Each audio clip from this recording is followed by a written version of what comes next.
नमस्कार साथियों, आप सभी को मेरा यूट्यूब चैनल में हार्दिक स्वागत है। आज एक नए टॉपिक के साथ आपके सामने हम फिर से रूबरू हो रहे हैं। आज हमारा टॉपिक है चाइल्ड्स डेवलपमेंट का एक टॉपिक है, प्यारा सा टॉपिक है, अभिप्रेरणा। ठीक है, मोटिवेशन। अभिप्रेरणा क्या होती है, इस चीज़ को हम लोग समझेंगे।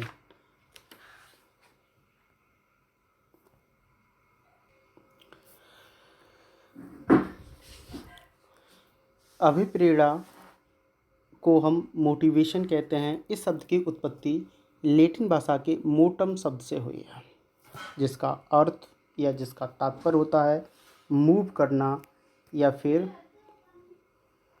गति देना या फिर मोशन या गति देना। प्रेरणा से तात्पर्य उस अवस्था से भी होता है बच्चों, जो व्यक्ति को कार्य करने के लिए क्या करती है, ये प्रेरित करती है। किसी व्यक्ति को कार्य करने के लिए क्या करती है, प्रेरित करती है। यानी कि व्यक्ति को खास लक्ष्य के प्रति व्यवहार करने को क्या करता है, प्रेरित करता है। अभिप्रेरणा आंतरिक शक्ति है जो व्यक्ति को उत्तेजित करती है। इसे देखा नहीं जा सकता बेटा। अभिप्रेरणा को देखा नहीं जा सकता, केवल इसका अनुमान लगाया जा सकता है। अनुमान लगा सकते हैं और इस अनुमान के तहत हम किसी व्यक्ति के माध्यम से हम प्रेरित होते हैं, उत्तेजित होते हैं और अपने लक्ष्य को, अपने उद्देश्य को प्राप्त करने के लिए पथ मार्ग पर चल देते हैं। और फाइनली एक वक्त ऐसा आता है जब हम सक्सेस हो जाते हैं, यानी कि हम अपने लक्ष्य को प्राप्त कर लेते हैं। प्रेरणा का प्रश्न क्यों का प्रश्न है। हम खाना क्यों खाते हैं, भूख क्यों लगती है, काम क्यों करते हैं, इस प्रकार के प्रश्नों का संबंध प्रेरणा से है। यानी कि व्यक्ति के जीवन में प्रेरणा क्या है, बहुत महत्व है। यह बालक के व्यक्तित्व के संपूर्ण विकास और सफलता प्राप्त करने का महत्वपूर्ण साधन भी है।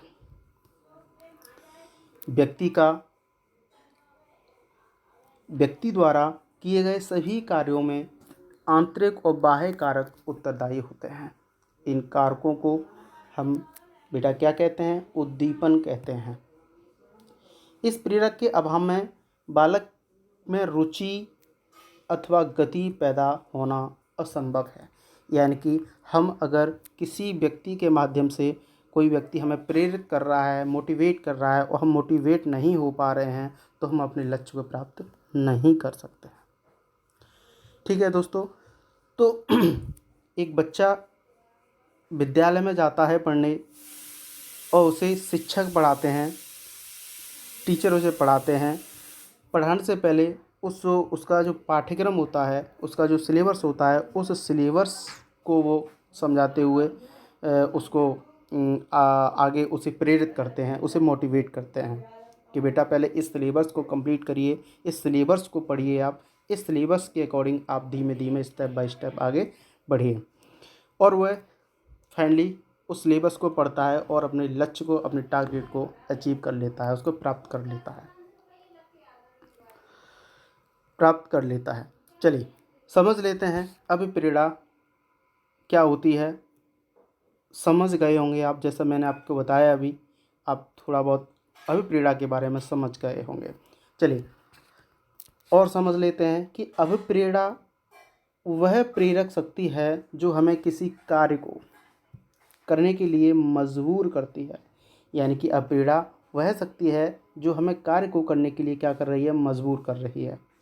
कोई व्यक्ति हमें प्रेरित कर रहा है तो हम उस कार्य को करने के लिए मजबूर हो रहे हैं, प्रेरित हो रहे हैं, अंदर से उत्साहित हो रहे हैं कि भाई वो बंदा हमको बोल रहा है तो सही बोल रहा है और हमको ये कार्य करना चाहिए।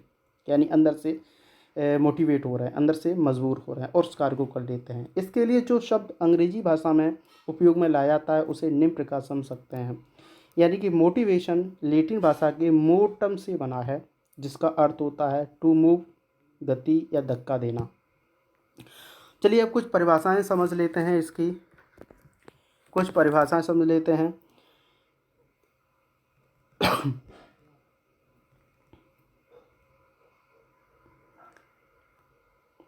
ये परिभाषा है स्किनर। स्किनर साहब इस अभिप्रेरणा की परिभाषा देते हैं, अभिप्रेरणा अधिगम का सर्वोच्च राजमार्ग है एवं स्वर्ण पथ है। यानी कि अभिप्रेरणा अधिगम का सर्वोच्च राजमार्ग है। अगर हम अभिप्रेरित नहीं हैं तो हम अधिगम भी नहीं कर सकते। अधिगम को सुचारू रूप से आगे के चलने के लिए हमको अभिप्रेरित होना पड़ेगा, हमको मोटिवेट होना पड़ेगा। तो स्किनर साहब ने ये डेफिनेशन दी है। विलियम मैकडूगल साहब ने एक डेफिनेशन दी है, किसी कार्य को अभिप्रेरणाएं वे शारीरिक एवं मनोदैहिक दशाएं होती हैं जो हमें कार्य को करने के लिए क्या करती हैं, प्रेरित करती हैं। श्रीमती गुड एनफ अभिप्रेरणा की डेफिनेशन क्या बताती हैं, किसी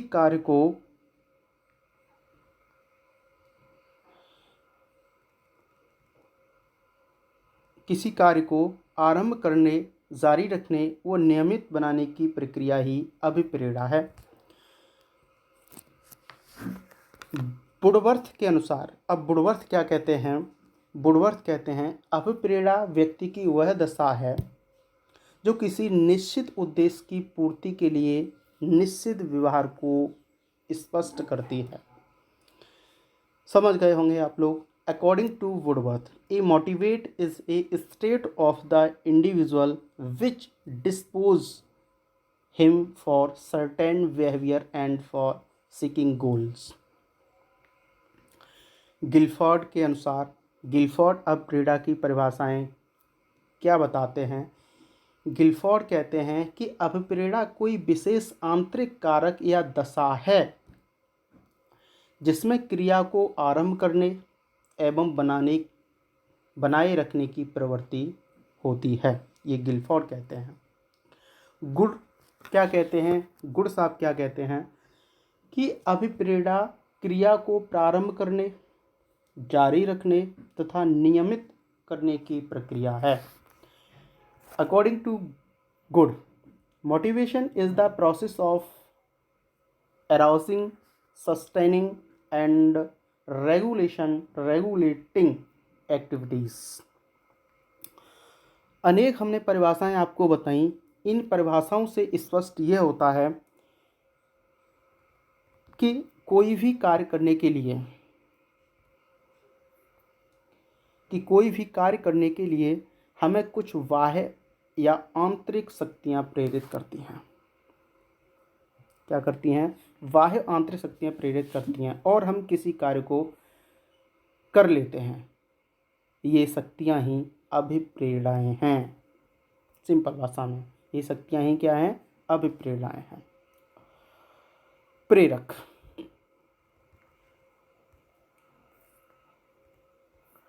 प्रेरक वे कारक जो हमें किसी कार्य को करने के लिए प्रेरित करते हैं। क्या करते हैं, प्रेरित करते हैं। उन्हें ही हम क्या कहेंगे, प्रेरक कहते हैं।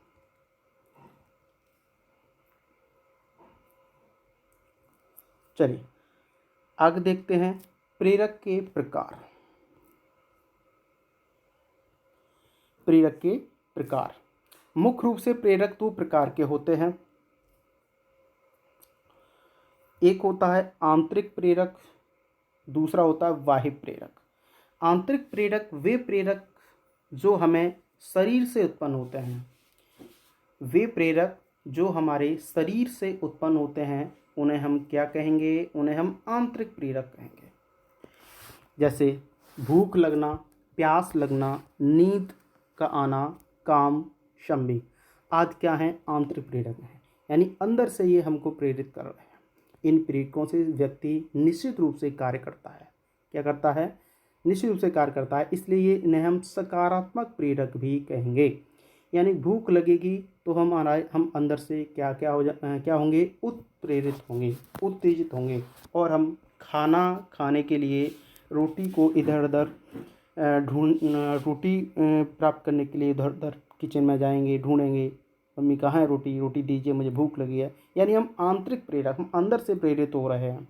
प्यास लगी है तो ऑटोमेटिक हम पानी पी लेंगे, ठीक है। नींद लगी है तो हमको कोई कहने नहीं आएगा कि आपको नींद लगी है सो जाइए, नहीं, हमको नींद लगी तो हम खुद ही सो जाएंगे। तो ये क्या है, सब आंतरिक प्रेरक है। दूसरा होता है बाह्य प्रेरक। बाह्य प्रेरक से प्राप्त मानव निर्मित प्रेरणाएं हैं, जैसे पद, प्रतिष्ठा, सजा, पुरस्कार आदि बाह्य अभिप्रेरणाएं हैं या प्रेरक। ये प्रेरक नकारात्मक प्रेरक भी कहलाते हैं। इन्हें हम बाह्य प्रेरक को हम नकारात्मक प्रेरक भी कहते हैं। यानी कि पद जो है, पद या प्रतिष्ठा जो है, ये हमको बाहर से क्या करता है, मोटिवेट करता है। हमको कोई पद मिल गया, जैसे किसी हम विद्यालय में पढ़ा रहे हैं तो वहाँ पे हम प्रिंसिपल का पद मिल गया अगर हमको, तो हम अंदर से प्रेरित होंगे, अरे वाह मैं तो प्रिंसिपल बन गया। प्रतिष्ठा, सजा, अगर हमको सजा मिली है तब भी हम अंदर से प्रेरित हो रहे हैं, अंदर से प्रेरित हैं, काश मुझे ये सजा ना मिलती तो मैं जेल में ना होता। अगर किसी ने मुझे पुरस्कार दिया तो पुरस्कार लेके हम बड़े खुश होते हैं, अरे वाह क्या बात है, कितना अच्छा पुरस्कार मिला। यानी ये नकारात्मक प्रेरक है। बाह्य प्रेरक जो होता है नकारात्मक होता है, ठीक है। आगे पढ़ेंगे हम लोग। अब्राहम मैस्लो के अनुसार प्रेरक। अब्राहम मैस्लो ने 2 प्रकार के प्रेरकों का उल्लेख किया है। इनके अनुसार प्रेरक, एक जन्मजात प्रेरक और दूसरा अर्जित प्रेरक। जन्मजात प्रेरक वे प्रेरक जो व्यक्ति जन्म के साथ ही विशेषता के रूप में लेकर आता है। यानी कि वह प्रेरक जो व्यक्ति के जन्म से ही उसके साथ आते हैं, जैसे भूख का लगना, प्यास, नींद का आना, ये जन्मजात प्रेरक है। दूसरा है अर्जित प्रेरक, वे कारक जो सामाजिक वातावरण के समन्वय से प्राप्त होते हैं। ये समाज से हमें प्राप्त होते हैं, हम समाज से इन प्रेरक को अर्जित करते हैं, इस प्रेरक को प्राप्त करते हैं। जैसे सजा, प्रतिष्ठा, इनाम, पद आदि ये क्या हैं, अर्जित प्रेरक हैं।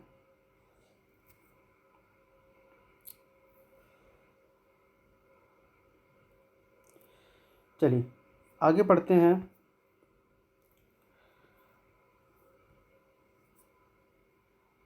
थॉमसन के अनुसार प्रेरक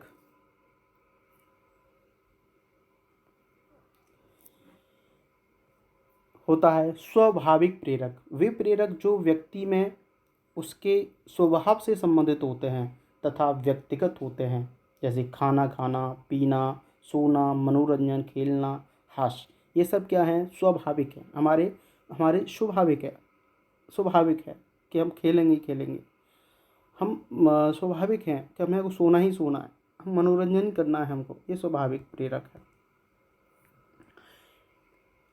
कृत्रिम प्रेरक वे प्रेरक जो मानव निर्मित एवं सामाजिक व्यवहार से प्रेरित होते हैं। मानव निर्मित सामाजिक व्यवहार से प्रेरित होते हैं, उन्हें हम क्या कहेंगे, कृत्रिम प्रेरक कहेंगे। जैसे पद, पुरस्कार, सजा, ये सब क्या हैं, कृत्रिम प्रेरक हैं।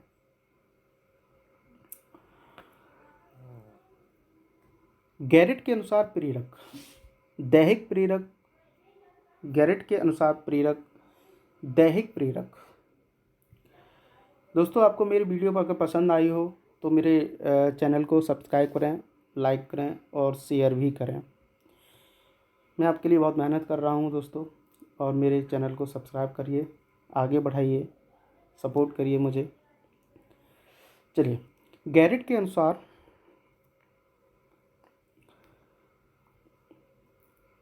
प्रेरक होता है दैहिक प्रेरक। सभी संवेग दैहिक प्रेरक होते हैं, सभी संवेग दैहिक प्रेरक होते हैं जो हमें शारीरिक रूप से प्रभावित करते हैं, जैसे भय, क्रोध, घृणा, ये सब क्या है, दैहिक प्रेरक है। यानी कि हमें अंदर से हमारे शारीरिक रूप से प्रभावित हो रहे हैं, वे हमारे शरीर को प्रभावित कर रहे हैं। भय, अंदर से डर लगना, क्या है? दैहिक प्रेरक है। दूसरा है मनोवैज्ञानिक प्रेरक। वे प्रेरक जो हमारी मन स्थिति को प्रभावित करते हैं, मन स्थिति को क्या करते हैं? प्रभावित करते हैं तथा हमारा कार्य व्यवहार मूल प्रत्यात्मक होता है। जैसे पलायन, युत्सा, ये क्या है? ये हमारा मनोवैज्ञानिक प्रेरक है। तीसरा होता है सामाजिक प्रेरक। सामाजिक प्रेरक वे प्रेरक जो हमारे सामाजिक वातावरण में आदर्श के रूप में होते हैं, उन्हें हम सामाजिक प्रेरक कहेंगे। प्रेम, दया, करुणा, सहयोग, सहयोग, ये क्या है? ये सामाजिक प्रेरक है। क्या है? सामाजिक प्रेरक है। चलिए आज के लिए इतना ही रहने देते हैं। अगर हमारी वीडियो पसंद आई हो आप लोगों को तो प्लीज़ शेयर करिए, लाइक करिए और सब्सक्राइब करिए।